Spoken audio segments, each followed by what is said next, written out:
Are you ready for rapid fire? It's time. It's after 7 o'clock, and we're hitting rapid fire. Let's go. Man, have we been going for that long already? Yes, we have. Over an hour. We could talk about this particular topic for a very, very long time. I think you're right. Very long time. I think you're right. So funny they brought up Brady Quinn because that was the next topic. It's going to be our lead topic for rapid fire. He's the golden goose. Like when it comes to, that's who everyone wants to do these games, whatever network it happens to be on. People want Brady Quinn in that booth doing Notre Dame football games. And he is under contract with Fox, and he's got a pretty good gig with Fox between his daily morning radio show that's nationally syndicated, the Big Noon Kickoff show that he does, and he does, I think he does a little bit of NFL. He does some college games as well. So like he's working his way into being sort of the Fox version of Herb Street, I guess, Yep. But I asked Marchand the challenges of like, say they really did want Brady Quinn, if it's NBC, to come over to NBC. How do you make it worth his while to do that? Making it worth his while thing is the problem, because when you look at his gig, I don't know exactly what he makes, but it's 12 to 15 weeks when you probably get through it all in terms of Big Noon Kickoff. Then he does a couple NFL games here and there. He's on some of their shows during the week, right? Notre Dame 6-7 games a year. And so I just don't think that's probably going to work out, just because they're on the same day. It's not like you could say, all right, we'll share them. I mean, the games are Saturdays, predominantly. And so, so I don't think that works. In theory it does, but I don't think in practice. I think the issue is, Fox, his gig with Fox is too much better and more lucrative, I would presume, than what Notre Dame would likely pay him, or NBC would likely pay him to do Notre Dame. So there's Andrew Marchand once again, and Derek says Fox would give us Matt Leinart, which is that funny. Would be like the perfect irony. But so let's say, Vince, NBC, like we're talking about the TV contract, and let's say NBC offers Notre Dame $70 million a year for the new rights. And I'm just, making a number up. But it's numbers out there. Pretty healthy number, right? Because I think we all think 70 million, that's like probably in the ballpark of what Notre Dame would want to go for if they get. So let's say NBC offers $70 million, but Brady Quinn is still under contract with Fox. Well, what if Fox offered $55 million a year, but they guaranteed that Brady Quinn was going to be part of the broadcasts? Would it be worth it? There's still one unanswered question for me, though, is who's the play-by-play guy?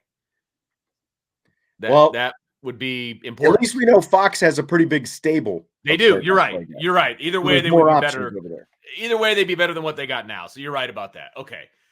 So I think you seriously consider that deal.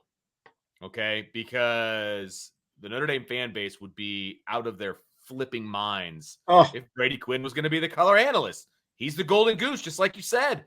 And I think that with everything that would come with that, I think you make up that money. I some way, some form or fashion, I think you're making up that money. I think everybody makes up their money. I think that gives Fox a chance to make more money off those broadcasts, period. Absolutely. And I having Brady Quinn be a part of it. I think if you're Fox, or if Notre Dame is going to go with Fox, I think one of the stipulations is that, okay, number one, we are never going to be in the noon slot. It's never going to happen. Okay.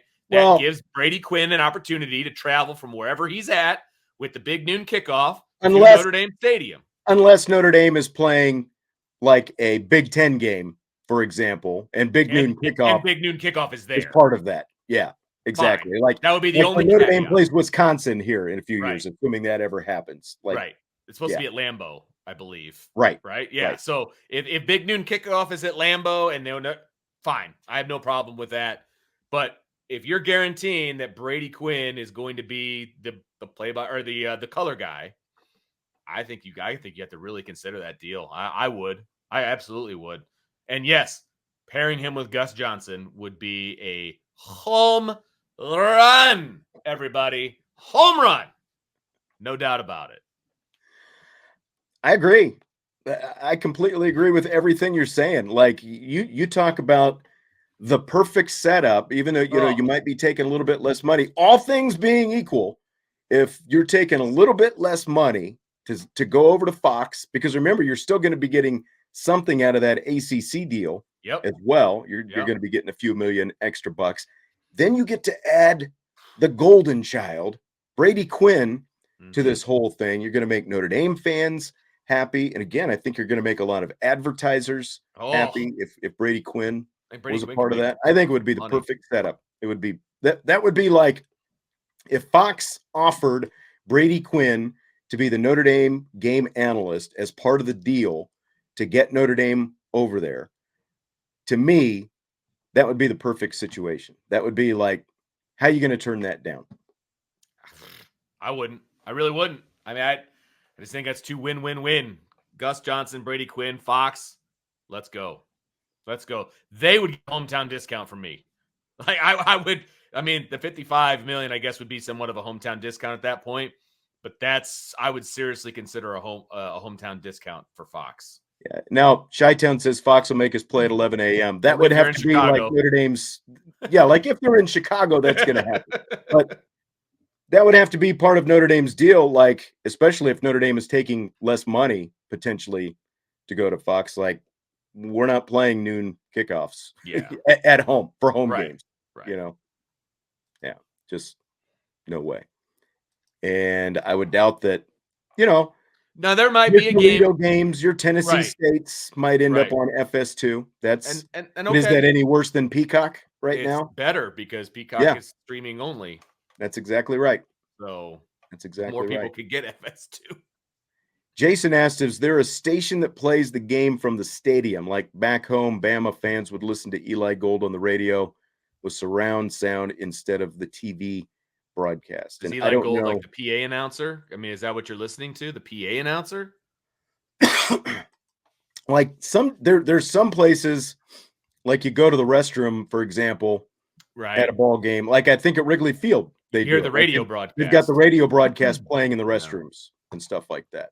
And I don't know, you and I are sitting up above the Coliseum in our soft back climate controlled seat. So I don't know. I don't know. I haven't been out there for a while, but all right. So very, very, very interesting stuff. They're saying he's the radio guy. He's their radio. Yeah, I knew who Eli Gold was. I'm sorry. I didn't know. Oh, okay. Sorry. I got you. Yeah. Yeah, he's their Tony Roberts. Yeah, he's been there for like a million years. Yeah, Notre Dame has a radio broadcast, obviously. I mean, but I don't know that they play it inside the stadium. Yeah, I'm not sure if they do or not. They definitely don't play it in the bathroom in the press box. You get the PA announcer in the bathroom, or you get Bob Montgomery, who well, I'm not going to say what Bob Montgomery does, but he like gives you the that play with 7 yards guy. And the press box kind of thing. Guy. That's what we get to hear.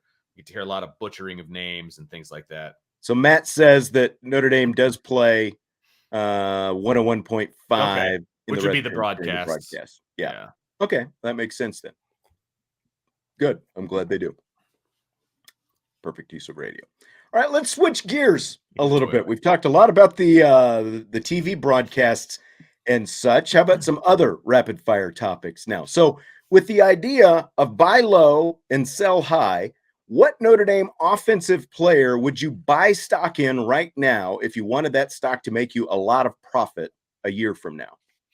See, this is a very good question and I've been toiling over this question pretty much since you sent it over to me. Because there's a lot of possibilities on this team. And I think any of the running backs you're going to have to buy fairly high because I think that their stock is already pretty solid, right? And I think a lot of the offensive linemen, same thing. I think a lot of their stock is already pretty high, especially if you're talking about the two tackles. I think you could get some Fisher stock, obviously for lower than you get some Joe Alt stock. But your return on investment, your ROI is probably not going to be as good. Right. Here, and I'm going to get some flack for saying this maybe, and that's okay. I think that this particular player's stock could not be lower than it is right now. Ooh, so it can only go up. Okay. Lorenzo Styles. Oh, all right. I think that he's going to turn it around. I think he's going to have a couple of one-on-one chats with Mike Mickens, because Mike Mickens clearly can turn people's mental state around on the defensive side of the ball. I think he can do some wonders for Lorenzo Styles. I think Lorenzo Styles is going to be a key, intricate part of this offense moving forward. I'm buying low and I'm selling high. Tommy's asking 23 season or 24, and we're talking about the upcoming 24 or 23 season. Yes. Screwed that so up. like a year from now. Season. So 1 year from now, at the end of the 2023 season, basically, who is the offensive player whose stock is going to have risen the most? And I like your call on Lorenzo Styles. I did pick him to be Notre Dame's leading receiver. And I've seen some of these other guys pop up, like Chi-Town is saying Andrew Kristofic. I don't think that's a bad one. I think we would all say like Tobias Merriweather has a very good chance to be that guy. He was on my short list. To me, it was between Merriweather and Jadarian Price. Okay. And, because like I went back and forth on these guys, and like Jadarian Price, really good chance he was going to be the number one back had he not been injured. And instead we saw a 3-man rotation. I still think Jadarian Price is going to be a, big part of the mix. And again, it's why they have to lean more heavily on those running backs. And you're probably going to have at least 2 of those guys on the field a lot next year.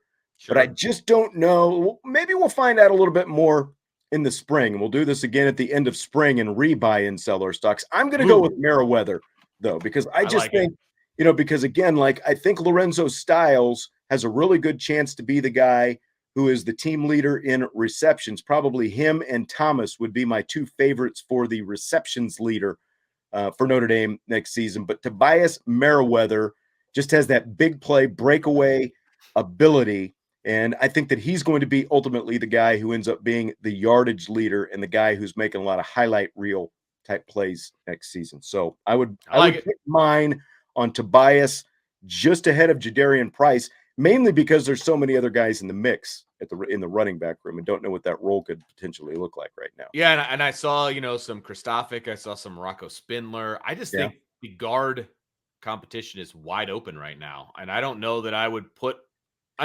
it's a stock thing. It's a bet, right? So you're trying to find somebody that's got the low stock and you're trying to, aim high. I just don't know who the starting guards are even going to be. I mean, there was talk that they were looking at guards in the portal, and so it's going to be interesting to see how that guard competition shakes out. It could be somebody, it could be Billy Schrauth. It could be Kristofic. It could be Rocco. There's a lot of different angles that they could go with that guard position. It's going to be interesting. Yeah. See, Frank says put money on Fisher. He'll be a household name after the Ohio State game. I see. To me, it's not that I don't believe in Fisher. It's that I think that his stock, not that it's sky high, but it's high enough right now that like your return on investment. Again, I think I'm going to get. Now that's assuming those other guys have to pan out and be something. But I think Fisher's stock is high enough right now that there's not enough value in buying on him at this point. Yeah. If I was going to take a guard, it would be Billy Schrauth right now. Because I think that he's got the highest ceiling, and I don't think they've forgotten about him, quote unquote, but like he hasn't played yet. Right. But there's at least a little buzz on him, pre-bowl buzz. I would wonder where his stock would be set. You know what I mean? Like that would be very interesting. I think he's going to start. I do. If I was going to pick somebody, I think he'd be a starter for sure. So like if his stock is low, then I would definitely buy that for sure. Yep. And Tommy, I love you to death. And I love TB12. I just don't think he's going to start. Stock. If you want to buy your stock, that's cool. I think his stock isn't as low as people think it is right now. That's the thing, because of the Gator Bowl that he had. And I don't know that it's going to go a whole lot higher in 23. Now, if we're selling at the end of 24, you buy that stock right now. Right. I just don't know it's going to be that high at the end of 23. Right. I agree. Good call.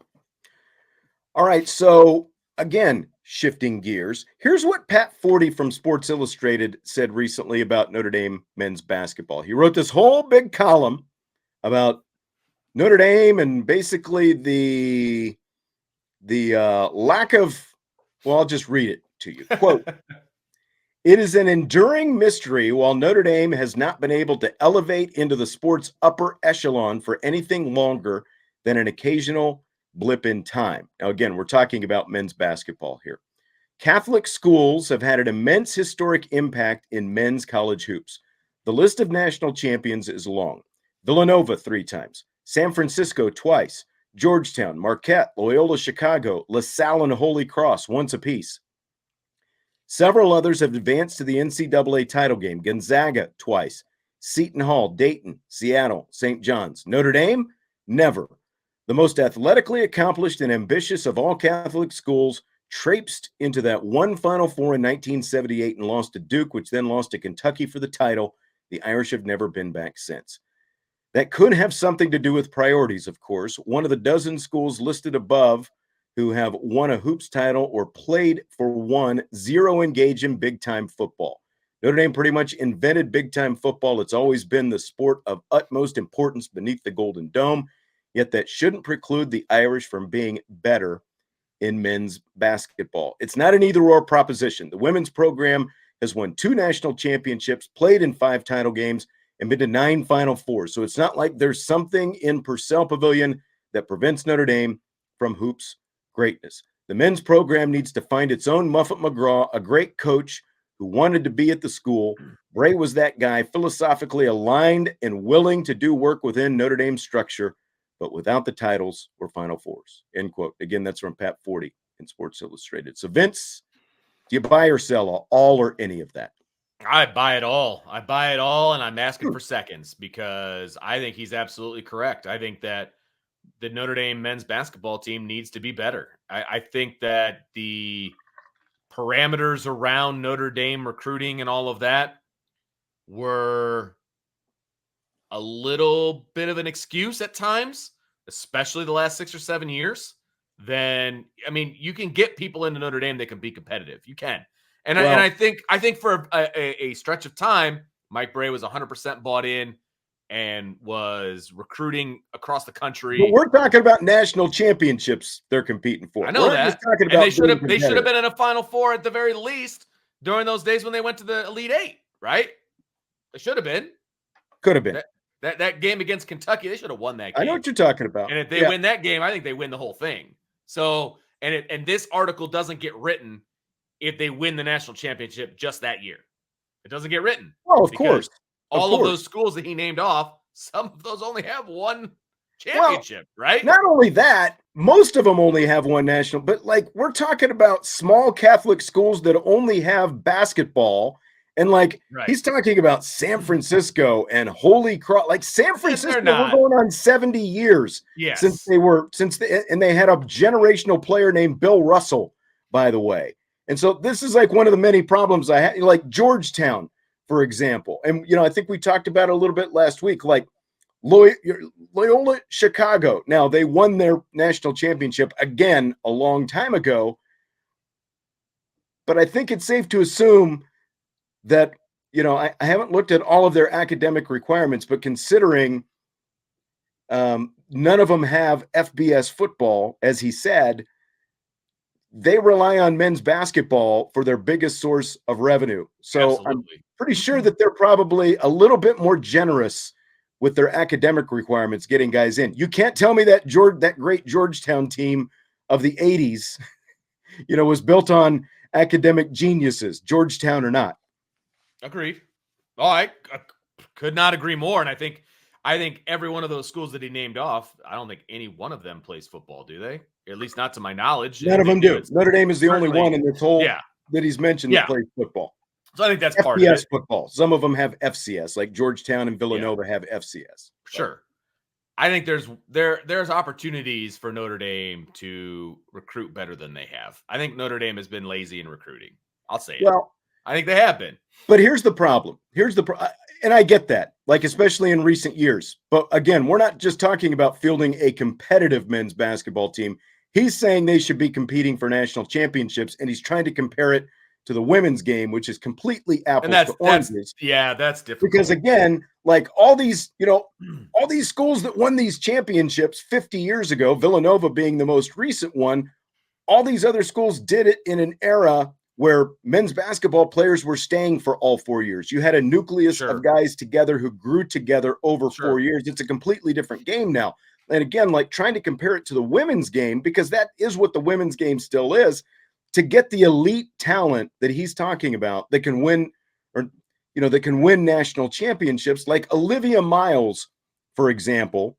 If it was the men's game, she would be a one and done type player. And that's why Notre Dame has the issue, because they've had one and done player, and even he wasn't supposed to be a one and done guy. Like nobody thought that he was going to be in and out the door and off to the NBA year or in 1 year. Bray thought it was going to be much more developmental than that. Like he thought Blake Wesley and JJ Starling were going to get to play together for at least a year.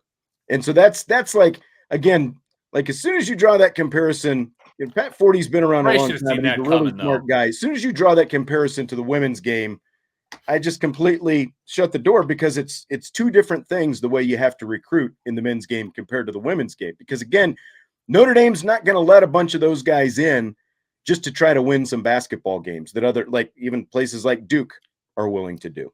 Here's where I think Notre Dame should be in the men's game. Okay. I'm not saying they should have the same stats in the postseason that the women should have. No way. It's completely different. I agree with that. And Bray embraced that in the middle part of his tenure, I think, right? It was the be old, and the whole thing. And I think that worked past tense at Notre Dame. I do. I think it did. It's a different game now, right? The guys aren't as patient as they used to be with NIL and the transfer portal and all those different things. That's not the roadmap to be successful, right? At Notre Dame or anywhere. And I think he didn't adapt, right? The fact that he thought Blake Wesley was going to be around for 2 years, that was mythical thinking on his part. There was no chance that was going to happen. And it's not because of how talented he was. There was just no way that was going to happen. And if he didn't see that coming, it's because of the grades. Like he was never going to make it in school. He didn't go to class. Right. He didn't go to class. And if he would have done any homework, he would have realized he didn't go to class in high school either. Like that was not a surprise to anybody that he was only there. To be honest, I don't think he cared. He wanted him because he wanted to try to ride off into the sunset. I agree with that. And he thought that Blake and JJ would be playing together for at least a year. Yeah, and that was just crazy thinking in the first place. But anyway, besides all of that, here's what I think Notre Dame could be. I would be happy as a Notre Dame fan if Notre Dame was in the top 5 of the ACC on a consistent basis, made the NCAA tournament every single year, and about every 5 or 6 years, they make a run at something. Right. I'm cool with that. I am cool with that because on any given day at Purcell Pavilion, I can go there and see an upset or see a great game, see some great defense, that kind of a thing. That's really what you had for the most part, for the bulk of Bray's career. I agree with you. Except for like the past 5 or 6 years. Started phoning it in. Like I said, the majority. And that's when it was hard to get tickets to go to games, and it was a raucous atmosphere. That has disappeared on the men's side, right? They need to build back up to that. I honestly, at Notre Dame, would be happy if that was the case. I really would. I loved going to games during the bulk of Mike Bray's tenure. I really did. Yeah, there was some things that frustrated me about the way he did things. Sure. But they were competitive. They fought. They would get these upsets. It was fun. They were making the NCAA tournament. You could, get an upset here. Like, it was fun to watch Notre Dame basketball. It was appointment TV for me. It was appointment TV for me to watch Notre Dame men's basketball. It's just not anymore. And I think that's the same way as it is for a lot of Notre Dame fans out there. Right. Need a new energy, need a new vision, need a specific way of doing things. But again, like being competitive and getting to the NCAA tournament and the potential to make a run every few years is much different than like they need to be competing for national championships because the women compete for national championships. Again, same sport, two completely different games because of the way you have to go about things in recruiting. Because again, the elite players in the women's game are going to stay. 99% of them stay all 4 years. But like when you look at comparable schools, the private schools that have both, basically Power 5, Duke, Vanderbilt, Stanford, USC, Northwestern, Wake Forest, Boston College, Syracuse, Baylor, Miami. Like Baylor is the only one of those. Like Notre Dame, again, when Mike Bray had things rolling along, like Baylor and Notre Dame year in and year out from a football and men's basketball standpoint, and you can, go back even like to the Digger era and stretch it out over the last 50 years. When you look at that group of schools, those are the private schools. Like there aren't many schools that have been more successful in both football and men's basketball. Now it's not, again, there have been some dry periods. Sure. Baylor has obviously been more successful because they've actually won a national championship. But again, they have shown that they're more than willing to, win at all costs, basically, with the way they've done things at Baylor. It's much different down there. So, like there's been success, but there's a heck of a lot more room for improvement right now because things have just fallen so far off in the last 5 or 6 years. It is very much similar, in my opinion, from a recruiting standpoint that it is for football. Yes, you have restrictions. You do. And Marcus Freeman has blown a lot of that up. He's like, I'm going to go recruit the best and we'll try to, and then we'll figure out the rest later. Right. That needs to be what they do in basketball. And one guy, maybe two, can make a huge difference in a basketball program as opposed to a football program. You need 10, 15 of those guys. Well, again, football. Like if Notre Dame's not going to bend academic requirements to get football players. I'm not saying they need to bend academic requirements.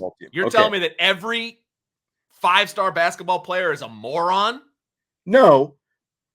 But the other part of that, part of this maybe gets figured out when if and when one and done goes away, like those guys just can go to the to the pro ranks once again. But there's also that risk that Notre Dame has to weigh in terms of, do we think this guy is going to be at least a 3-year guy since they're trying to get their degrees in 3 years. And I get it. And you might have to bend a little bit and you can say, hey, yeah, he's going to be here for 3 years when in the back of your head that's not going to be the case. Like he's probably going to be a 1 and done, or he might be a 2 and done.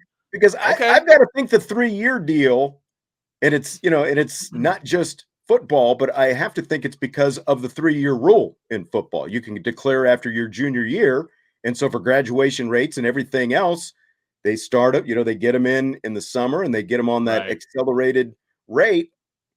So I think that has a lot to do with it. Yeah, I agree with you completely. I just they need to expand their thinking when it comes to recruiting, and I'm sure whoever the new guy is going to do something. I mean, we'll see, but it's going to be interesting to see how it goes. Concur.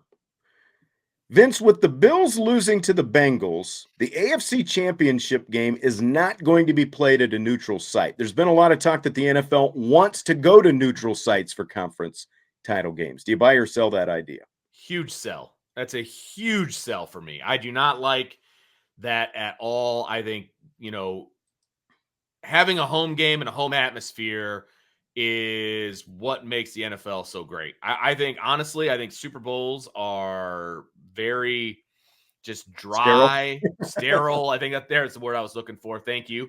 They're very sterile. They just, it just feels so much more corporate than the championship games, the AFC Championship game, the NFC Championship game. If they do not put those in neutral environments, I realize why they were going to do it this year because of the cancellation and all of that. I get it. It was the thing that made the most sense at the time. I get it. Do not do that as a normal thing. There has to be a reward outside of, only one team right now gets a bye. Yeah. And as we saw, that's not a guarantee to get to the AFC. So now you're going to take a home game away from the team with the best record potentially. Terrible idea. Absolutely terrible idea. I hope that goes in the garbage. All the other sports play their playoff, just like the NFL right now, play their playoff games in home stadiums. The NFL is the only one that plays its championship game on a neutral site, with the exception of college football, of course. But that's, and most likely we're going to see on-campus playoff games and stuff like that. But yeah, I completely agree. Why would you want to take away one of the best aspects, like that championship game weekend, the home stadium environment, just the crowd going nuts and the whole thing, and giving the fans of that market, as you said, not just the team, but the fans of that market as well, that has earned the number 1 seed, you're exactly right. Like all they would get is one home playoff game, whereas the 49ers, a wild card team, just got 2 home playoff games. And so now the Eagles potentially, if this were in effect this year, the Eagles would have to go to a neutral site and not get one more with a chance to go to the Super Bowl on the line. I just think it's nuts. I think it's nuts taking it away. And I hope they never do it. And knowing Roger Goodell, he'll probably push for it. It'll happen. But I hope they never do. Because to me, that's part of the fun of the sports is the home stadium environments. And I get why they have the Super Bowl in a neutral site, because there's so much planning and there's so much that has to go into it and there's so much surrounding it. I get it. I don't have to like it, but I get it. That needs to be the only one. That's the only neutral site game. Yeah. Salty keeps in about Cowboys, Niners, and Bills, Bengals. I picked the Bengals to go to the Super Bowl a couple weeks ago at the start of the playoffs. So I'm still on that. I was wavering last week because of that offensive line, but man, you would have known by watching that offensive line if there was any problems with it. They just beat the Bills down. And that was, again, that was a fun game to watch because it was in the snow. Yeah. Both teams played out in the elements, and the Bengals were the better team.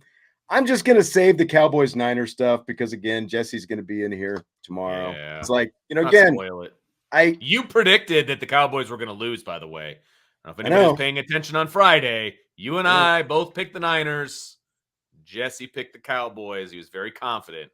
That's probably why it's been radio silence. It was a more competitive game than I thought it was going to be. It was. And, I agree. Again, I'm not going to go too deep into this because I'll save some of it for tomorrow because I'm curious to see what Jesse's takes are. Because, again, I was not high on Dak yesterday. The more I look back on it, I will say this. I think it's time not to turn the page with the head coach. I think it's the offensive coordinator and or quarterback coach. And I did see Doug Nussmeier, the quarterback coach, his contract is up this year. Like when you look at Dak, he's a 7-year guy. You're paying Dak Prescott. If you're going to get the most out of him, it can't be in the system that they're running now. And I'm not blaming the whole system for everything, but I think he needs a fresh set of eyes and maybe a different way of doing things because they've been doing things the same way. Like when Mike McCarthy got hired, Kellen Moore was the only assistant that was guaranteed a job coming in. Maybe it's time to turn the page there and do something different. Yeah. I don't disagree with that. There's a lot of talent on that Dallas offense that just seems to be unrealized. Yep. And Dak is part of the problem, but at the same time, again, different set of eyes, try something new. I don't know. This different guy chiming in. YouTube sabotaged my post. How surprising. 49ers D was good. Dallas's was really good until the 49ers decided they were going to start running the ball in the fourth quarter. Doug, my 49ers friend, of course, started texting me during the game, which annoys me. I'm not there for conversations during the game. It's like we can, whatever. I'm not going to go detail, but I was surprised. The 49ers didn't really run the ball as much early on as I thought they were going to. Maybe they decided that was going to be their change of pace late in the game, and it obviously worked. Dallas's defense was really good with the exception of a couple plays. If Diggs makes 2 plays, might have had a different outcome. Trevon Diggs, the second, on the pass to Kittle where he juggled it off his face mask, Diggs completely whiffed on making a tackle and potentially even just knocking the ball away from Kittle. And then, of course, that deflected ball. It's a deflected ball, but still it was right in Diggs' hand. He drops it. They end up scoring a touchdown a couple plays later. So, again, like you can blame Dak for everything. There's plenty of blame to go around, but they were in it. Doesn't mean I'm satisfied, but they did, especially after watching them get much more out-physicaled last year by the 49ers. They hung in there better than I thought they were going to this year. No, that's true. All right. Well, good conversation tonight. Enjoyed it, Vince? Yes, sir. We went on for a while tonight. I think this is officially our longest show ever. Well, you knew that if we were going to have it, it was going to be you and me. So that's right. That was a guarantee. Exactly right. hit the like button if you would on your way out. Jesse, I assume will be here tomorrow. So if you want cowboy grousing, we'll save it for rapid fire. I don't think we'll have it in front of the show, but cowboy grousing from Jesse coming up, I'm sure, on tomorrow's show. So we will talk to you then on IB Nation Sports Talk.